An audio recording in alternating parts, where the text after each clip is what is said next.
Boa noite a todos. É um prazer e uma alegria estar aqui com vocês nessa noite para darmos continuidade ao estudo do Evangelho segundo o Espiritismo. O tema que me coube, um tema um tanto complexo, quando olharmos assim a primeira vez, mas não é, gente. É uma coisa muito boa, eu gostei muito de estudar, muito útil. A introdução dos livros é a primeira coisa que a gente pula. Vocês concordam? Não nos atemos a ela. E eu tive essa lição para mim agora. Muito importante estudarmos a introdução. Essa introdução riquíssima. E como o nosso tempo é curto, o assunto extenso, eu espero que vocês, com calma, leiam essa introdução, que é maravilhosa. Então, o tema é Sócrates e Platão, precursores da ideia cristã e do espiritismo.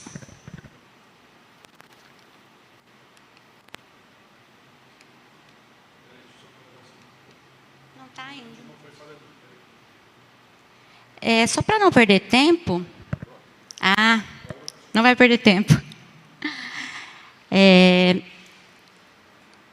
Kardec nos diz que as grandes ideias nunca se manifestam subitamente. Aquelas que se baseiam na verdade sempre têm precursores que lhes preparam parcialmente os caminhos. A ideia cristã é uma grande ideia, gente? É verdade?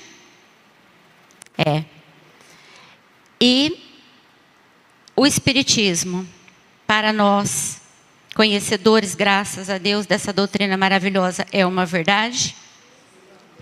Então, Deus, nosso Pai, quando Ele quer lançar uma ideia, Ele manda espíritos para preparar o caminho, que são os precursores. E Kardec nos diz, e ele vai provar isso, né, nessa explanação que eu vou fazer, que Sócrates e Platão foram sim. Ao contrário do que muitos estudiosos acreditam, que talvez Jesus tenha tirado sua doutrina dos essênios. Lembram quando o seu João Atílio falou dos essênios? Alguém lembra o que é essênios? Era uma seita judaica que tinha costumes austeros, acreditava na imortalidade da alma, acreditavam em muitas coisas que eram compatíveis com o cristianismo. Mas eles viveram 146 anos antes do Cristo. E Sócrates e Platão viveram 500 anos antes do Cristo. Então, vamos dizer, quem foram os precursores? Os essênios? Não, a nossa inteligência nos leva, e o tempo prova que 500 anos antes do Cristo, essas ideias já estavam disseminadas na Grécia por esses dois grandes filósofos. Então, vamos dar continuidade. Eu sou professora, né? E converso, gosto de conversar. E eu sei que não é um seminário, mas alguma duvidazinha, quiser que volta, dá um alôzinho, tá bom?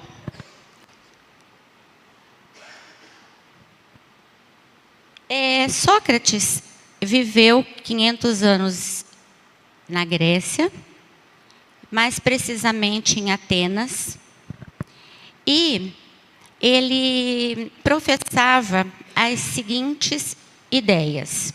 Numa Grécia politeísta, o que é politeísmo, gente? Acreditavam e cultuavam vários deuses.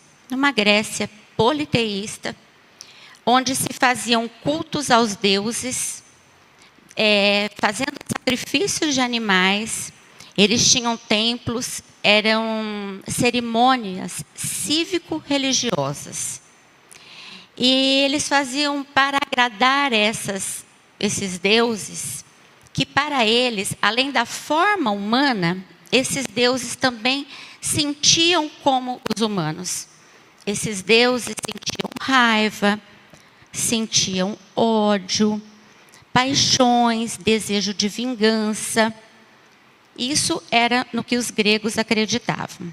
Nesse contexto, Sócrates vem falando aos seus discípulos, falando nas ruas, falando para as crianças, falando à juventude, a ideia de um Deus uno, a ideia de que existia um plano imaterial para onde nós iríamos após a morte, e que a melhor maneira de agradar os deuses não era fazendo sacrifício de animais, mas sim cultivando dentro de si, que o homem cultivasse dentro de si as virtudes, como o amor, a bondade, o bem viver, no sentido de cuidar mais da alma do que da matéria.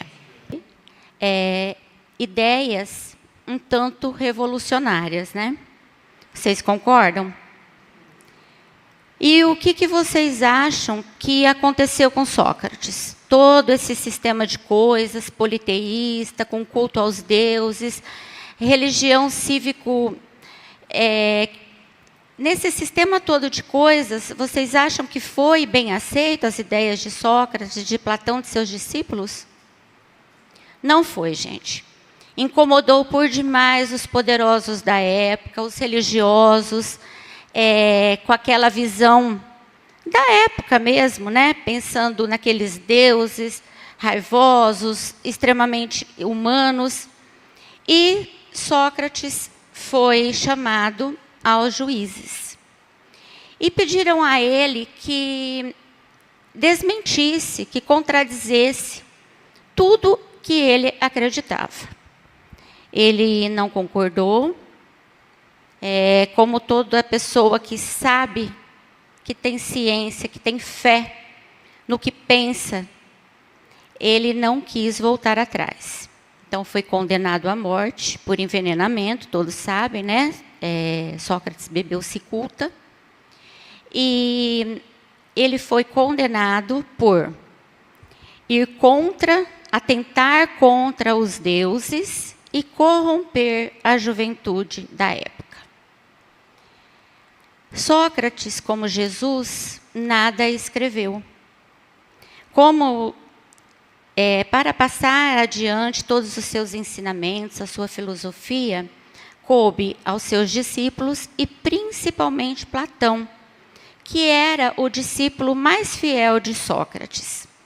Também como Jesus, Sócrates morreu por um ideal. Vocês concordam que Jesus morreu por um ideal? No ideal de amor, o ideal de amor a Deus, de amor ao próximo, de amor por nós. E muitas pessoas, Kardec, nosso codificador, ele até fala que muitas pessoas não acham bom esse paralelo que ele fez entre Sócrates e Jesus, achando até que é uma profanação. Mas ele nos diz que não.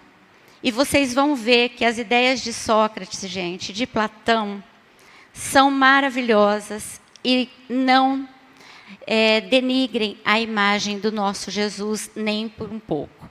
E nos 21 itens que vêm a seguir, que eu tentei sintetizar da melhor maneira que pude, mas não é tão simples assim, vocês vão ver que realmente eles foram os precursores da era cristã e do nosso querido, da nossa doutrina espírita.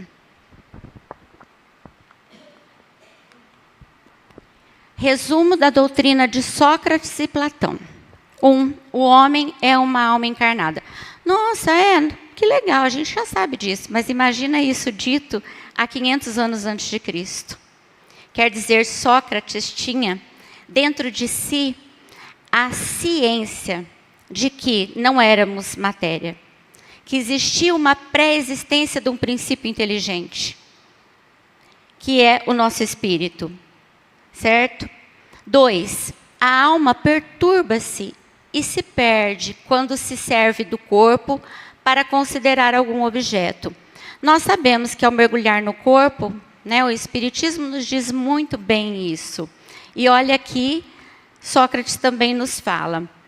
Tem falas, gente, que é de Sócrates, outras de Platão, tá? Eu estou mais Eu falo mais Sócrates, mas vocês saibam que eles estão sempre em total acordo, tá bom? Então, a gente sabe que o corpo limita demais a nossa alma, limita demais o nosso espírito, né? Que o corpo é um empecilho para que consigamos viver a verdade das coisas. O Espiritismo já nos lembra muito bem disso. Enquanto tivermos um corpo e a alma se encontrar mergulhada nessa corrupção, nunca possuiremos o objeto de nossos desejos, a verdade.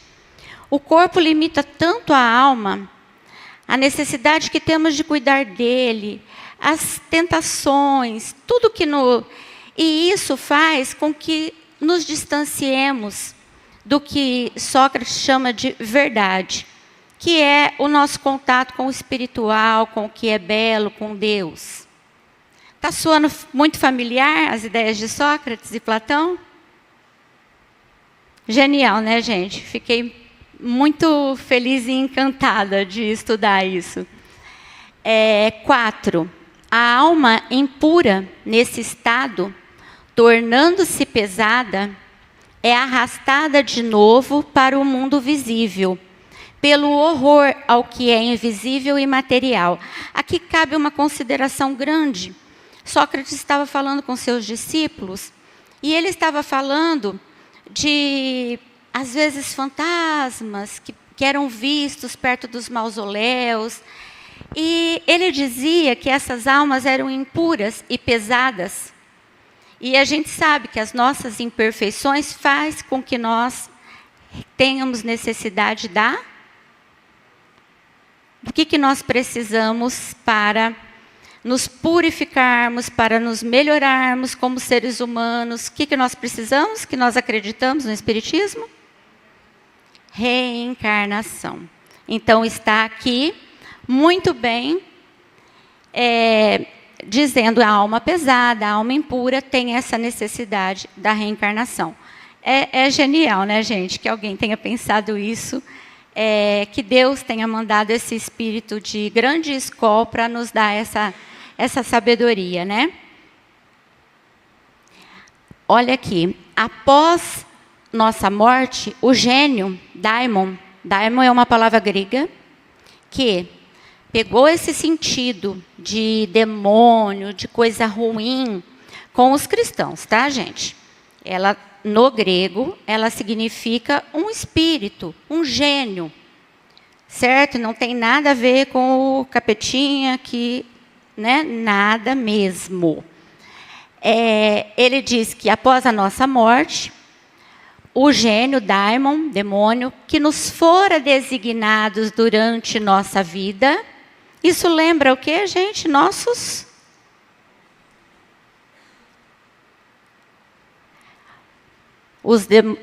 Após nossa morte, o gênio que nos fora designado durante nossa vida. Quem que Deus designa para cuidar de nós durante a nossa vida?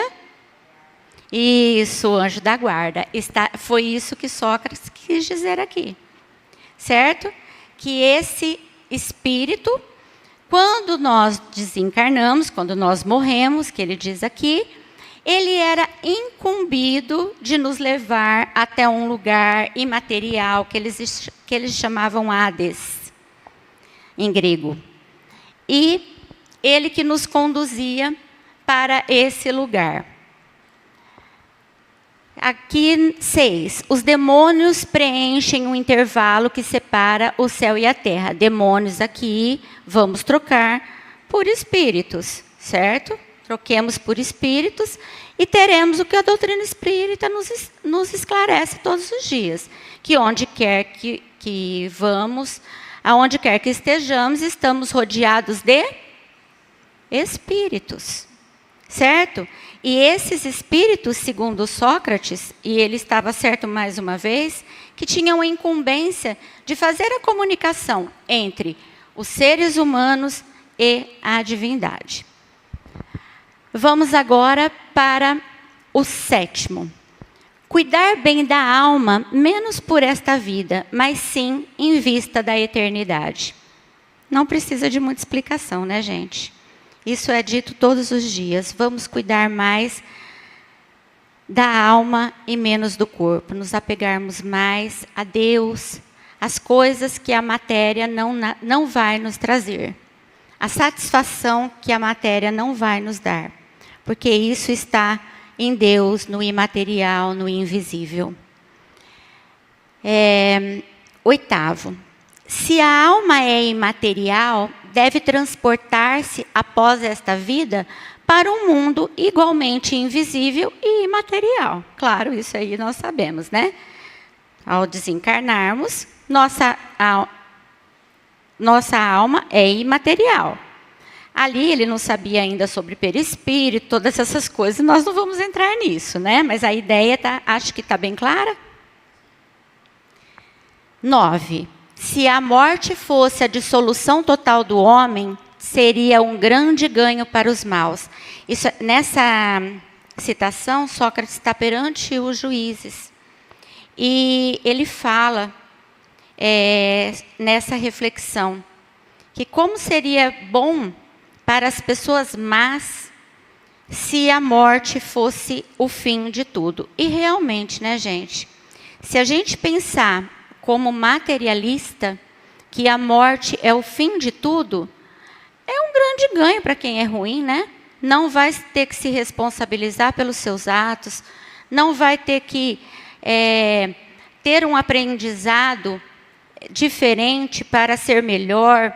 Então, seria um grande ganho, né? Mas ele, mais uma vez, diz que não é assim, que ele acreditava que existia, sim, um plano imaterial, para onde todas as pessoas iam após a morte e que precisávamos melhorar para ir para esse lugar bom. Mais vale receber que cometer uma injustiça. Ele está ali naquele contexto de condenação, e ele ainda fala que ele está recebendo uma injustiça, mas é melhor receber a injustiça do que fazer. E a gente sabe muito bem disso, né? 11. De duas coisas, uma. Ou a morte é uma destruição absoluta, ou é a passagem da alma para um outro lugar. Ele ainda está nesse contexto, lá com os juízes, com os discípulos, ele teve várias conversas antes de morrer, né? E ele continua tendo essas afirmações. Nunca se deve devolver injustiça com injustiça, nem fazer mal a ninguém por algum mal que nos tenha feito. O cristianismo e o espiritismo nos ensina isso todos os dias, né? Não paguemos o mal com o mal, para não nos igualarmos, né? Pelos frutos que se reconhece a árvore. Nossa, parece que, literalmente, Sócrates disse o que é dito nos evangelhos. E ele disse assim, com estas palavras mesmo. Depois, 15. As mais belas preces e os mais belos sacrifícios agradam menos a divindade de que uma alma virtuosa que esforça-se por assemelhar-se a ela. Gente, é maravilhoso esse pensamento de Sócrates, né? Ele já pregava isso e por isso foi condenado, né? Que não adiantava aqueles sacrifícios, aquelas cerimônias que os gregos faziam naqueles grandes templos. Eram cerimônias cívico-religiosas, obrigatórias. Ele falava que aquilo não agradava a divindade. Que o que agradava a divindade é a gente assemelhar-se a ela. O que é assemelhar-se a Deus? É fazer o bem, cultivarmos o amor, cultivarmos as virtudes dentro de nós. Isso não agrada mais a Deus do que as preces ensaiadas que não vêm do coração? O que vocês acham? Ou agrada a Deus que venhamos às segundas-feiras no estudo e ouçamos tantas coisas boas que são ditas aqui e da porta para fora nos esquecemos de tudo e fazemos tudo ao contrário? Será que agrada mais a Deus até se não ficássemos em casa? Para ser bem sincero.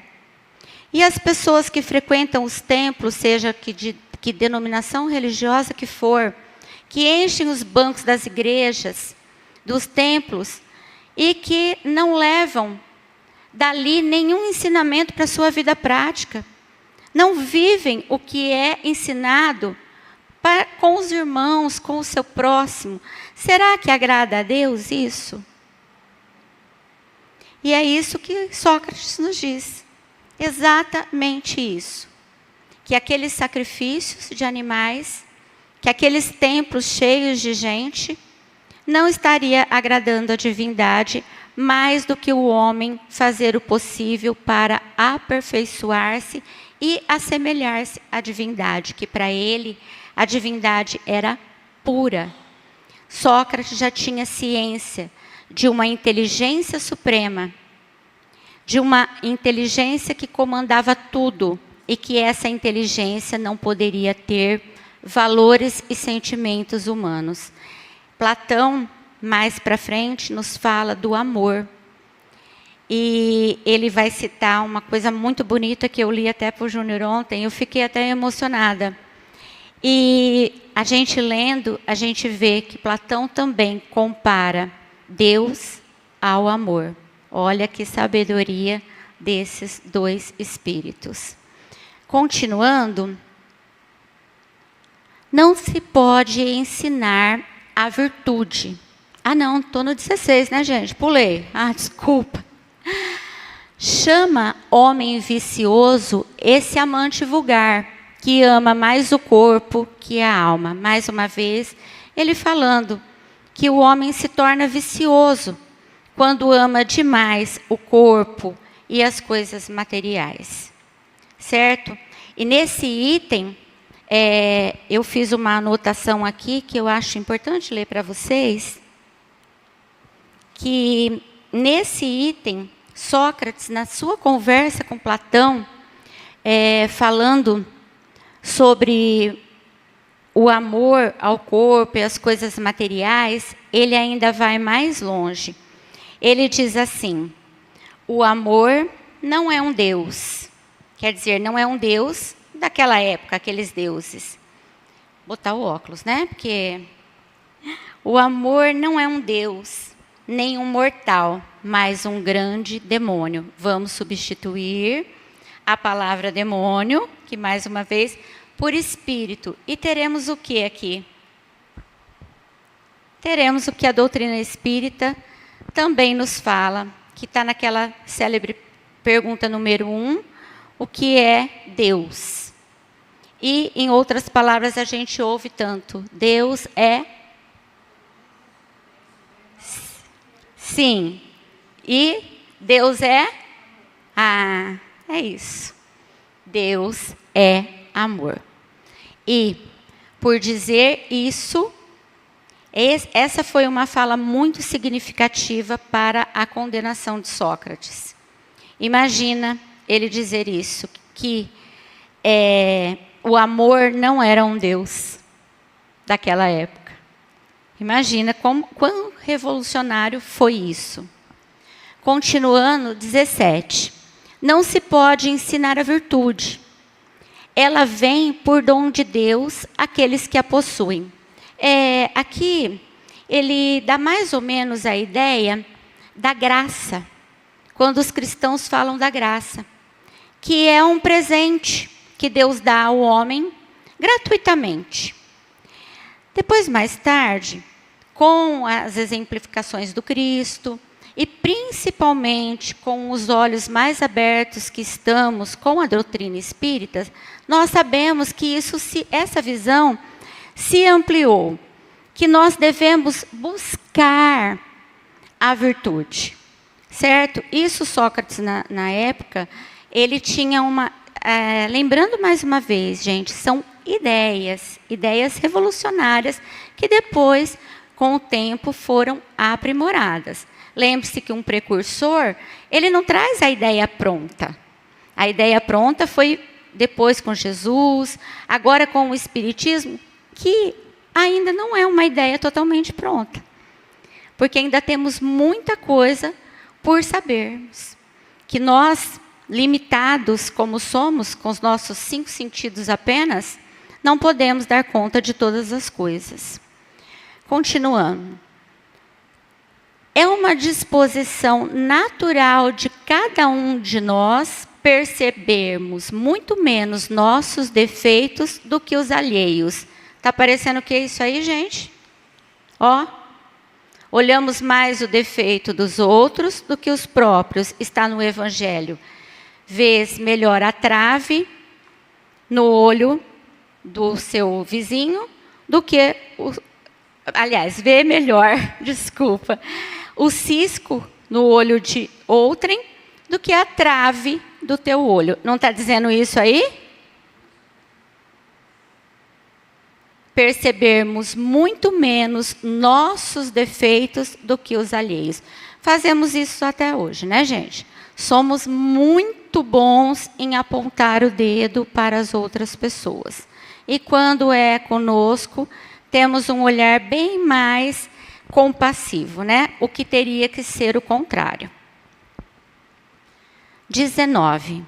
Se os médicos fracassam na maior parte das doenças, é que eles tratam o corpo sem a alma. Olha, gente, Sócrates já dizia isso ali na antiguidade. Que era coisa que a medicina está começando agora a fazer. Que é fazer uma união dessas duas coisas. Vocês concordam que, olha que revolucionário ele pensar isso naquela época? Então, hoje, nós temos os psicólogos, muitos deles, muitos psiquiatras, que são religiosos. Independente da denominação religiosa, mas eles veem a necessidade, não sei se vocês sabem, acho que sim, que a prece, a pessoa que ora, ela tem mais facilidade para se curar do que outra pessoa que não ora. Então, a medicina, quando ela conseguir atrelar o material, que é o nosso corpo, com o imaterial, que é o nosso espírito, e fazer esse trabalho abrangendo essas duas coisas, com certeza nós iremos muito mais longe. E Sócrates já dizia isso. Sabiamente dizia isso. 20. Todos os homens, a começar da infância, fazem muito mais mal do que bem. Aqui, gente, ele já tem a ciência da predominância do mal ao bem aqui na Terra. Isso até hoje, infelizmente, estamos ainda caminhando, né? Estamos numa transição onde vemos muito isso. O mal fazendo muito barulho, né? Isso tem hora que nos dá um medo, uma falta de esperança. Tem hora que a gente pensa, meu Deus, o que vai ser isso? Mas eu vou contar rapidinho, porque eu ainda tenho um tempinho, né? O Rossandro Klinger, que todo mundo aqui conhece, ele conta uma historinha que ele estava no carro, indo... e ouviu numa rádio para ele entrar ao vivo, e ele entrou e não se ateve muito ao assunto, e era para ele falar sobre uma mãe que tinha matado a filha. Ele falou, meu Deus. Ele falou, agora, ele respirou e disse assim, enquanto esta mãe está,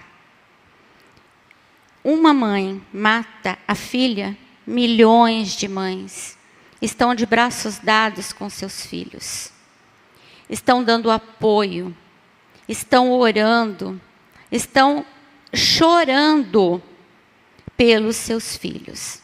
Então, o mal, embora ainda nesse mundo de transição, nesse mundo ainda de expiação e provas, nesse momento de transição, ainda temos o mal, mas não percamos a esperança. Temos também um Deus no comando. Um Deus que não larga em nenhum momento o leme desse barco. E ainda temos Jesus, o governador deste planeta, que tudo sabe, tudo vê, e que também, e os bons espíritos, que também são os missionários, né? De Deus, do Cristo. Então, embora o mal pareça tão presente e que está, não percamos a esperança. E o 21, a sabedoria e não pensares que sabe o que não sabes. Sócrates estava se referindo aos homens da época, que ele até foi um tanto quanto irônico nessa palavra dele, né, nessa frase. E Platão ainda fala com ele, conversando, que eles teriam que ter sabedoria, teriam que estudar, e assim como nós, mas que eles não se aborrecessem quando não eram compreendidos. Assim somos nós espíritas também. Nós temos que procurar o saber. Kardec nos diz: espíritas, amai-vos e depois instruí-vos. Ressaltando a importância do estudo, do conhecimento. Conhecereis a verdade e a verdade nos libertará. Então, nós temos a necessidade de estudarmos, de conhecermos. Quanto mais sábios ficamos, mais livres somos, menos seremos enganados, menos fanáticos seremos, teremos uma fé muito mais racional, né, embasada em preceitos firmes, numa fé raciocinada, mas não nos importemos com as pessoas que acham que sabem o que não sabem, certo? E ele diz ali, ó, esforcemo-nos em nos instruir, mas não nos injuriemos. Para terminar, eu quero ler o que Platão falou sobre o amor.